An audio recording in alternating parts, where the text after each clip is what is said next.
Comenzamos el tema dedicado a la teoría general de los contratos mercantiles por el análisis del artículo 50 del Código de Comercio, donde establece la apelación de fuentes de estos contratos.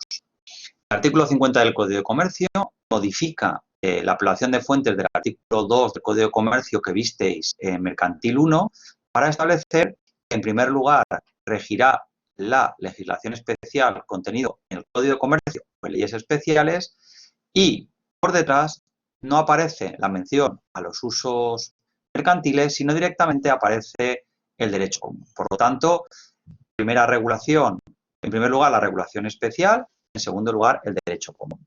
Es necesario advertir también que en este aspecto el Código de Comercio ha ido vaciándose de contenido. Por lo tanto, aunque lo veremos detenidamente al analizar cada uno de los contratos, que hay algunos contratos que todavía están regulados en el Código de Comercio y por lo tanto contienen una disposición, son unas disposiciones completamente dispositivas, pero también hay otros contratos que cuentan con regulaciones especiales, aunque también vamos a ver bastantes contratos que son a fecha de hoy todavía atípicos. Entrando ya en las especialidades, como os señalo, vamos a ver que quedan pocas especialidades y muchas de ellas están siendo superadas en aras a la unificación del régimen civil y mercantil en sede de contratos.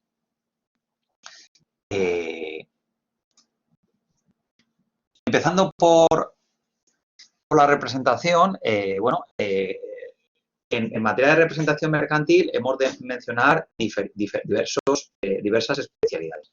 En primer lugar, una de las más notables la encontramos en el artículo 290 del Código de Comercio, que establece que la muerte del principal no extingue el poder. Cuando veamos el contrato de comisión, veremos que la representación mercantil se crea a partir, la teoría general se desarrolla a partir de los preceptos de la comisión mercantil que todavía se encuentran aún hoy en el Código de Comercio. Y aquí, en el 290, reside una de sus especialidades, y es que en caso de muerte del principal no extingue el poder, lo cual es contrario, es un precepto completamente diverso a el civil, que en sede de mandato, que es donde se construye la representación civil, sí que establece que la muerte del principal extingue el poder.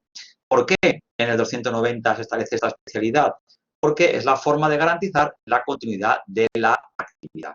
Si muere el empresario mercantil y el poder automáticamente se extinguiera, la actividad del empresario mercantil, que requiere un dinamismo en el mercado, quedaría completamente paralizada. Esta fue la justificación histórica de esta norma.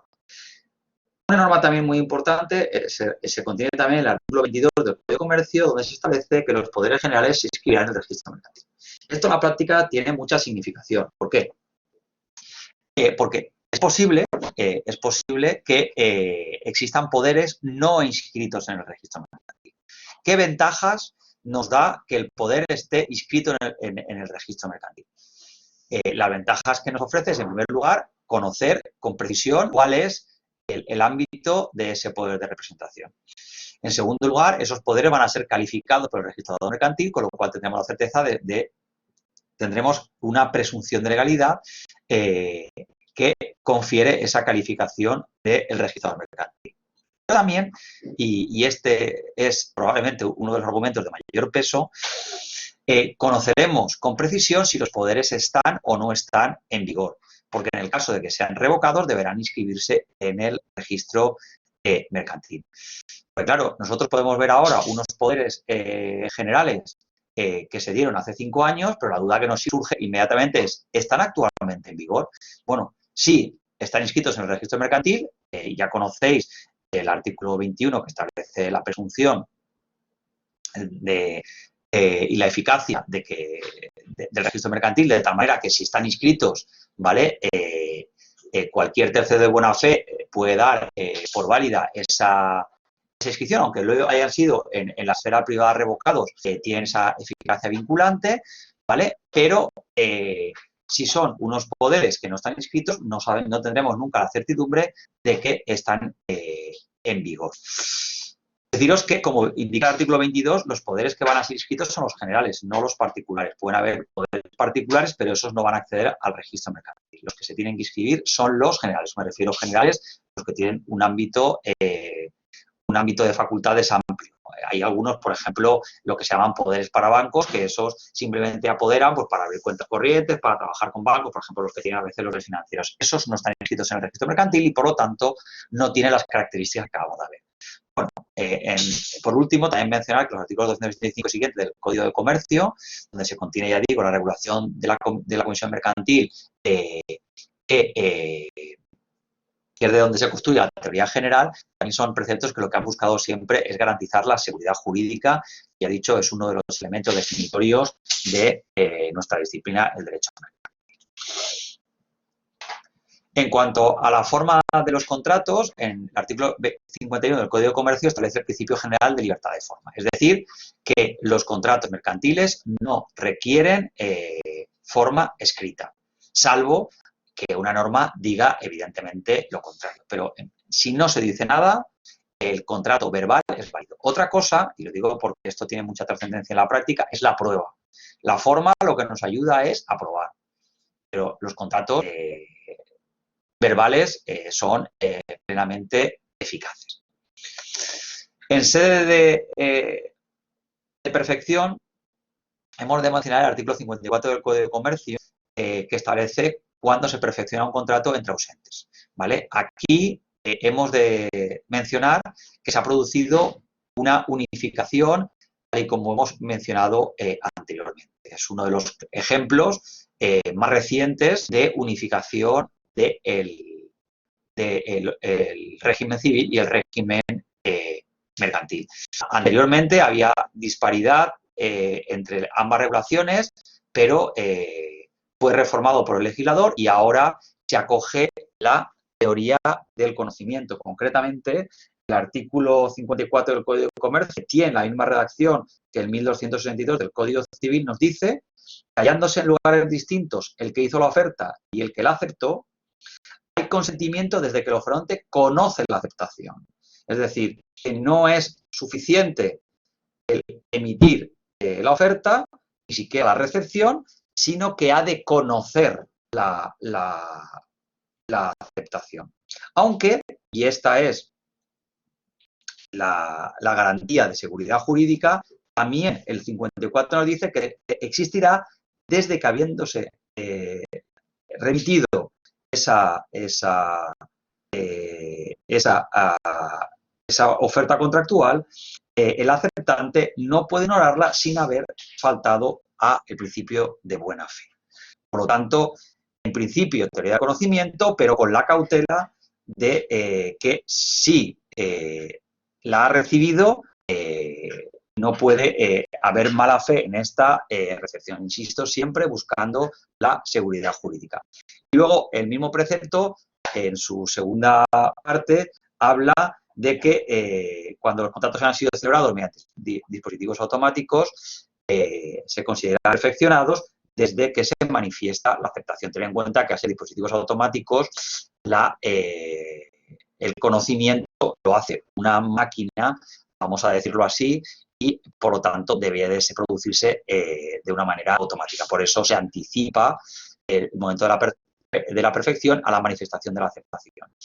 También es cierto que el artículo 51 habla de algunas especialidades en materia de prueba de los contratos. Este artículo 51 es otra manifestación de la unificación de los contratos porque la jurisprudencia no suele atender a estas especialidades y, por lo tanto, se rige por el principio de que su señoría es soberana a la hora de interpretar si existe, de considerar si existe o no contrato y, por lo tanto, de cómo se debe de probar y, por lo tanto, estas especialidades, sobre todo la mayor especialidad es la desconfianza hacia la prueba de testigos, no rige en la práctica, aunque el precepto formalmente no haya sido nunca derogado.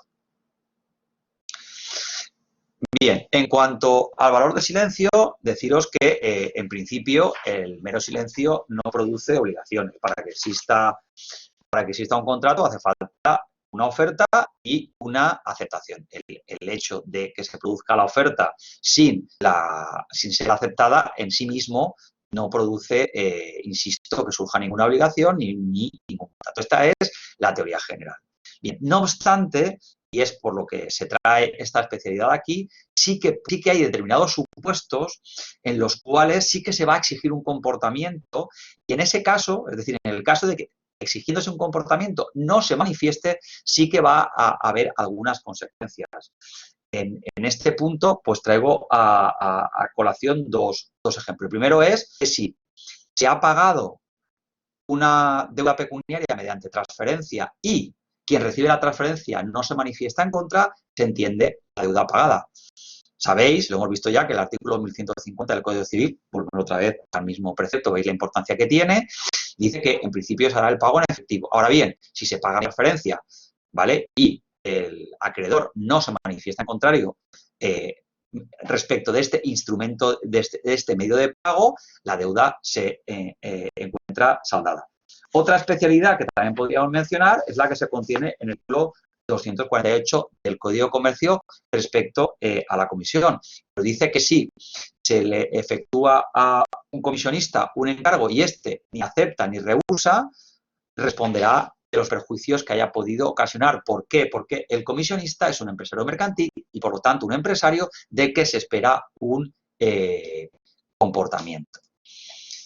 Y, finalmente, en cuanto a la interpretación de los contratos mercantiles, deciros que el artículo 57 del Código de Comercio establece que los contratos deberán ser interpretados de acuerdo a los dictados de la buena fe en un sentido objetivo. Estamos hablando que en el tráfico económico se va a exigir siempre un estándar de comportamiento superior y, por lo tanto, el tema de la buena fe exige se interpreta con un mayor rigor, ¿vale? Primera especialidad. En segundo lugar, probablemente sea la mayor especialidad en esta sede, que es la del artículo 59 del Código de Comercio, el favor de vitoris, cuando no haya manera de establecer qué es lo que se quiere decir en una concreta cláusula, debe interpretarse a favor del deudor. ¿Vale? Esta sí que es una especialidad reseñable, aunque ya digo que en la práctica, yo que sigo la jurisprudencia, tampoco es una norma que se haya aplicado, que se aplique de una manera extensa. No digo que no haya sentencias, porque las hay, pero nuevamente ahora en un contexto como el actual, en que hay montañas de condicionados generales en que todo está más o menos establecido, el favor de vitoris, es decir, la imposibilidad de llegar a ningún otro criterio a la hora de interpretar el contrato, no es una norma, insisto, que tenga un amplio predicamento, aunque, insisto, es probablemente la más reseñable de las especialidades en materia de interpretación. Y, por último, decir que en el resto de cuestiones pues se aplica, como ya hemos dicho antes, el régimen general de interpretación de los contratos, tal y como establece el artículo 50 del Código de Comercio.